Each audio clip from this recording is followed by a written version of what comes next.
मिनिटात 30 बातम्या. Powered by बाबा जाधव मसाले, खजिना मराठी चवीचा.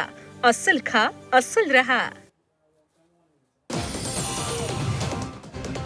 लाडक्या बहिणींना योग्य वेळी 2100 रुपये देऊ. संभाजीनगरातील प्रचार सभेमध्ये एकनाथ शिंदेंचं आश्वासन.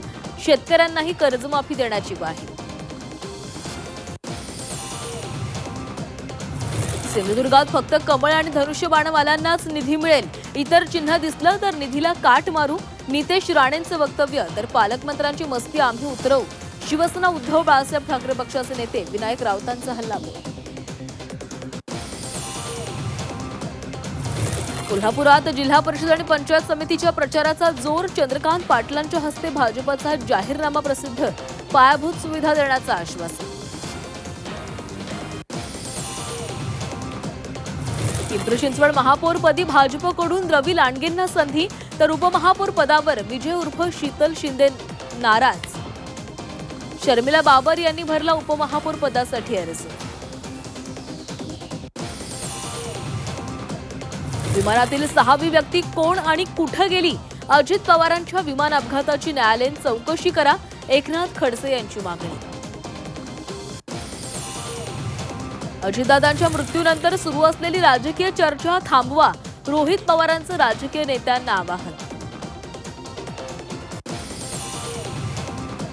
कात्रज दूध संघाला अजितदादा पवारांचं नाव दिलं जाणार. दूध संघाचं नामकरणाचा ठराव मंजूर. अजितदादांच्या स्मृती जपण्यासाठी निर्णय. राष्ट्रवादीच्या विलिनीकरणाच्या चर्चांना शरद पवारांकडून पुन्हा हवा. बैठकीत नसलेल्यांना चर्चेबाबत काय माहिती असणार? अनौपचारिक गप्पांमध्ये शरद पवारांचं विधान. विलिनीकरणाच्या चर्चेची कल्पना नाही. अजित पवारांनी अशी कोणतीही चर्चा केली नसावी. मंत्री छगन भुजबळ यांची प्रतिक्रिया.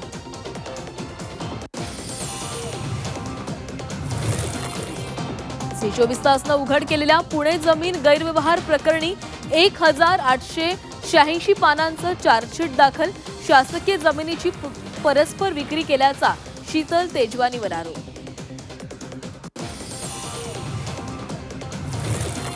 राहुल गांधींनी जनरल नरवणेंच्या पुस्तकाचा उल्लेख केल्यानं लोकसभेत गदारोळ. पुस्तक प्रकाशित आहे की नाही याबाबत राहुल गांधींनी स्पष्टीकरण द्यावं. अमित शहा यांची मागणी. नवीन आर्थिक वर्षात मुंबईकरांच्या पाणीपट्टीत 6 ते 7% वाढ होण्याची शक्यता. निवडणुका होताच प्रशासनाकडून पाणीपट्टी वाढीच्या हालचाली. मुंबईत घर घेऊ इच्छिणाऱ्यांसाठी खुशखबर. म्हाडाकडून मुंबईतील विविध कारणामुळे रिक्त राहिलेल्या 120 घरांसाठी लॉटरी. 5 फेब्रुवारीपासून ऑनलाईन नोंदणी करता येणार. अहमदाबाद अपघाताची पुनरावृत्ती टळली. एअर इंडियाच्या बोईंग विमानाचं इंधन स्विच बिघडलं. लंडन ते बंगळुरू फ्लाईट रोखली. लंडनच्या हिथ्रो विमानतळावरची घटना. चांदीच्या दरात सलग तिसऱ्या दिवशी घसरण. 3 दिवसात चांदीत 1,44,500 रुपयांनी घसरण. चांदीच्या दरात 36% घसरण.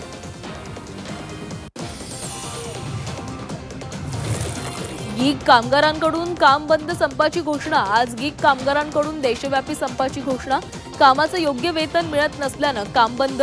संबंधित सर्व कामं बंद राहणार.